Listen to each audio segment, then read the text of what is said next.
ሐቀኝነትና መታመኑን በተግባሩ ከቃል በላይ ኖሮ ያሳየውና ያስመሰከረው ቴዎድሮስ ካሳሁን አሁንም አዳዲስ ነገሮች እየወጡበት ይገኛሉ።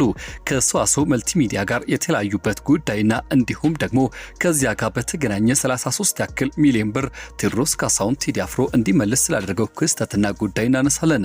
25 ሚሊዮን ብር ከዓመታት በፊት ተቀብሎ 33 ሚሊዮን ብር አድርጎ የመለሰው ቴዎድሮስ ካሳሁን ቴዲ አፍሮ አሁንም በገንዘብ የማይገዛ ጀግና መሆኑን በተግባር ያረጋገጠ ሲሉ ድርጊቱን ያሞካሹት ሆነም ስለርሱ እየተቀኙ እየመሰከሩ የሚገኙት ተበራክተዋል።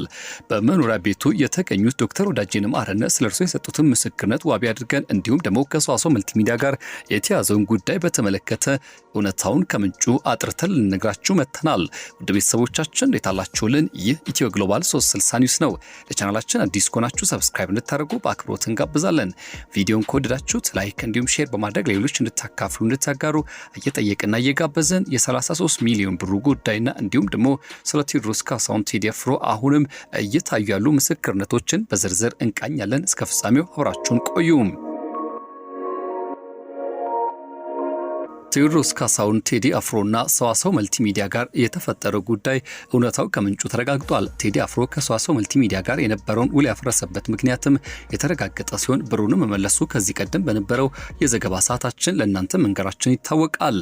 ቴዲ ምን ያህል ብር ተከፍሎት ነበር የሚለው ጉዳይ ብዙዎችን ሲያጠያይቅ ነበር። ቴዲ አፍሮ ከሰዋሰው መልቲሚዲያ ጋር የነበረውን ውል ያፈረሰበት ምክንያትና ተከፍሎም የነበረውን ገንዘብ ታውቋል። ቴዲ አፍሮና ሰዋሰው የነበራቸው የስርጭት ውል በስምምነት ማፍረሳቸው ከዚህ ቀደም መዘገቡ ይታወሳል። የውሉ መቋረጥ ምክንያት ምን እንደሆነ ለማጣራት በተደረገው ሙከራ በአሳታሚውና በድምፃዊ በኩል ውሉ ውስጥ የተካተቱ አዳዲስ ጉዳዮች ዋነኛ መንስኤ መሆናቸው ከምንጮቹ ተረጋግጧል። ከ4 ዓመት በፊት 2 ወር ቀርቶት የነበረው የቴዲና የሰዋሰው መልቲሚዲያ ውል ለማደስ በተደረጉ ተደጋጋሚ ውይይቶች የቀረቡ አዳዲስ ሐሳቦች ሁለቱንም ወገኖች ሳያግባቡ ቀርተዋል። አሳታሚ ድርጅቱ በአዲስ ውል ላይ ቀደም ያሉት የቴዲ አፍሮ ዘፈኖችን በሰዋሰው መተግበሪያ ላይ እንዲጫኑና ለዚህም በየዓመቱ የሚከፈል ገንዘብ በቅድመ ክፍያ ለመፈጸም ፍላጎት እንደነበር ተገልጿል። ይሁን እንጂ በቴዲ በኩል ሐሳቡ ተቀባይነት ሳያገኝ ቀርቷል ተብሏል። በተጨማሪም ከ4 ዓመታት በፊት በተፈረመው ውል ላይ ከስልክ ድምጽ ማሳመሪያ ወይም ደግሞ ሲአርቢቲ የሚገኝ ገቢ ለሰዋሰው እንዲሰጥ የሚፈቅደውን ስምምነት ማሻሻያ እንዲደረግበት በቴዲ በኩል የቀረበው ሐሳብ ከሰዋሰው በኩል ይሁንታ ሳያገኝ ቀርቷል ተብሏል። በመሆኑም እነዚህ ልዩነቶች ሊጠቡ ባለመቻላቸውና የአልበሙ መውጫ ቀን በመቃረቡ ሁለቱ ወገኖች ውሉን በስምምነት ለማቋረጥ እንደተስማሙ ታውቋል። ውሉ በተፈረመበት ወቅትም ሰዋሰው ለቴዲ በአጠቃላይ 50 ሚሊዮን ብር ለመክፈል ተስማምቶ እንደነበረም ተሰምቷል።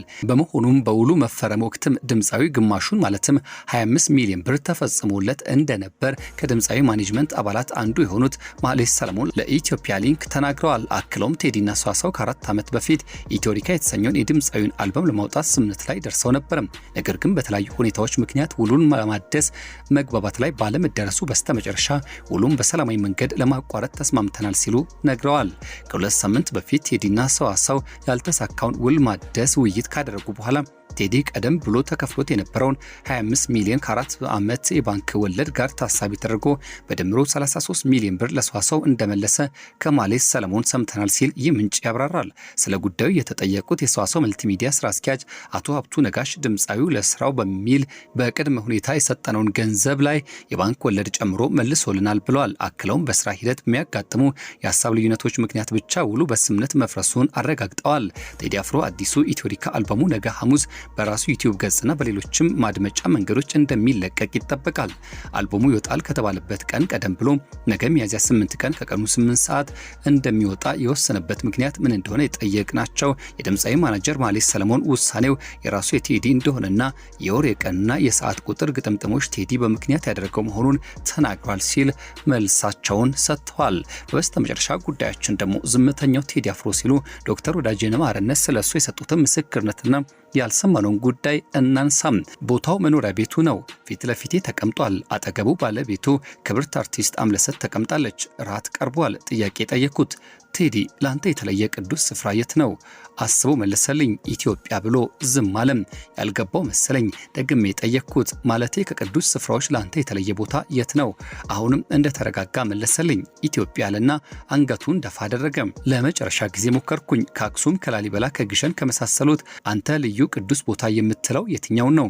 ቴዲ ፈገግ ብሎ አየኝና ሁሉንም ቅዱስ ስፍራዎች አከብራለሁ፣ ለኔ ቅዱስ ቦታ ኢትዮጵያ ናት አለኝ። የክቡር ዶክተር ቴዎድሮስ ካሳሁን እኔ ቀርቤ እንዳየሁት እጅግ በጣም መልካም ሰው ነው። አንደኛ ቴዲ ለየትኛውም ብሔር ጥላቻ ወይም ንቀት የለበትም። የተለየ ብሔር ፍቅር የለውም። ለእርሱ ሁሉም ኢትዮጵያውያን እኩል የተወደዱ የተከበሩ ናቸው። ቴዲ አፍሮ የሚተማመነው በችሎታው በዝና ወይም በገንዘቡ አይደለም። በሰራዊት ጌታ በልዑል እግዚአብሔር ግን እጅጉን ይተማመናል። የሚጠብቀኝ ሊቀ መላኩ ቅዱስ ሚካኤል ነው ብሎኛል። ሶስተኛ ቴዲ ክርስቶስን ይወዳል። በሳሎን ግድግዳ ላይ የተሰቀለው የዓለም መድኃኒት ኢየሱስ ክርስቶስ በትልቁ ተስሏል። ቴዲ ያን ስዕል እያየ ይተርካል፣ ይገልጠዋል። የጌታ እናትም የልብ ወዳጁ ናት። ቴዲ አፍሮ መዝሙር ያዳምጣል። የሚወዳቸውን 2 ያክል የድሮ መዝሙሮች ከፍቶ አሰምቶኛል። በራሱ ሃይማኖት ባይደራደርም ለሁሉም ሃይማኖቶች ክብር አለው። በራሱ ሃይማኖት ያሉትን የገዳም አባቶች ያከብራቸዋል፣ ይሰማቸዋል። 5ኛ ቴዲ ሲናገር ቁጥብ ነው። ቃላት አያባክንም። በሚገባ አስቦ ነው የሚናገረው። ቃላቶቹን ያሻቸዋል፣ ያሽሞነሙናቸዋል። አጣፍጦ አሳምሮ ቀምሮ ያወጣቸዋል። ቴዲ ሲያወራ መስማት እንደ ሙዚቃ ነው። 6ኛ ቴዲ አፍሮ ለትዳሩ ታማኝ ነው። አምለሰትን በስስት አይን ያያታል። እርሷም ሳራ አብርሃምን ጌታዬ ብላ እንዳከበረችው ባሏን በፍቅርና በክብር ትንከባከባለች። ባልና ሚስቱን በቤታቸው ማየት፣ በፍቅር ሲያወሩ መስማት እጅግ ደስ ያሰኛል። ቴዲ ያለውን ዝና የሚያውቅ አይመስልም፣ ወይም ደግሞ ትኩረት አይሰጠውም። ስለሱ ለማውራት ስሞክር ወሬውን ፈጥኖ ይቀይረዋል። መሞገስን ይሸሻል። በጣም ትሁት ነው። ዝምተኛነቱ ኩሩ ሊያስመስለው ይችላል። ቴዲ ግን ኩሩ አይደለም። ሰውን በሁለት እጁ የሚጨብጥ ጎንበስ ብሎ እጅ የሚነሳ ጨዋ ሰው ነው። 8ኛ ለቴዲ ሙዚቃ ህይወቱ ነው። በጣም ከፍተኛ የሙዚቃ ክህሎት ወይም ደግሞ ሚውዚካል ኢንተለጀንስ እንዳለው ይታወቃል። ኑሮ ከቤቱ ወደ ስቱዲዮ፣ ከስቱዲዮ ወደ ቤቱ ነው። የሙዚቃ ስራዎቹ የሚወደዱት በስጦታ ላይ ትጋት ተጨምሮባቸው ነው። ቴዲ የሙዚቃ ጂኒየስ ይመስለኛል። 9ኛ ቴዲ አፍሮ መጻሕፍትን ያነባል። ለማንበብ ጊዜ የለውም። ታሪክ ይወዳል። ታሪክን በጥልቀት ይመረምራል፣ ይፈትሻል፣ ያሰላስላል። ቴዲ ጥሩ አሰላሳይ ወይም ቲንከር ነው። 10ኛ ከቴዲ ጋር ባሳለፍኳቸው ሰዓታት የትኛውንም የፖለቲካ ሰው አንስቶ አላወደሰም፣ አልተቃወመም። ፖለቲካ አስተያየቶችን ሲሰጥም አልሰማሁትም።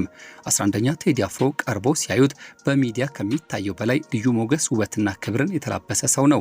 ጃኬት በቲሸርትና በጂንስ ለብሶ ዘውድ የጫነ ካባ የደረበ በትረ መንግስትን የጨበጠ ንጉስ ይመስላል። ቴዲ ሐሙስ ከሚወጡ ስራዎቹ ሀገራዊ የሆኑትን 2ቱን ከፍቶ አሰምቶኛል። እጅግ በጣም አስደናቂ ናቸው።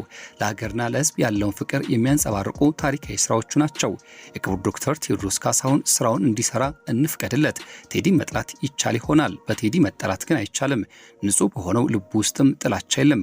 ፍቅር ያሸንፋል ሲል በፍቅር ተሞልቶ ነው። ማንንም የመጉዳት አቅም የለውም። ወንድማችን ያለ ልዩነት እንቀበለው። ሊወደድ፣ ሊደነቅ፣ ሊከበር የሚገባው ስጦታችን ነው ሲሉ ዶክተር ወዳጄነህ ማረነ ስለ ቴዲ የነበራቸው ምስክርነት አረጋግጠዋል። ውድ ቤተሰቦቻችን እኛም የዛሬ መረጃችን እዚህ ጋር እንቋጫለን። ለቴዲና ለስራው መልካም ጊዜን ተመኝተናል። አድናቂዎቹም እንደ ማር የጣፈጠ እንደ ወይን በዋለ ባደረ መጠን እንደ አዲስ የሚያስጎመጅ የሙዚቃ ስራ እንዲሆንለት ተመኘን። በያላችሁበት ጥሩ መልካም ጊዜ ተመኝተንላችኋል። ለቻናላችን አዲስ ከሆናችሁ ሰብስክራይብ በማድረግ ሀሳብ አስተያየቶቻችሁን እንድታካፍሉ እንዲሁም ደግሞ ለቴዲ ያላችሁን ፍቅር እንድትገልጹ በአክብሮት የጠየቅን እዚህ ጋር ቋጨን። መልካም ጊዜ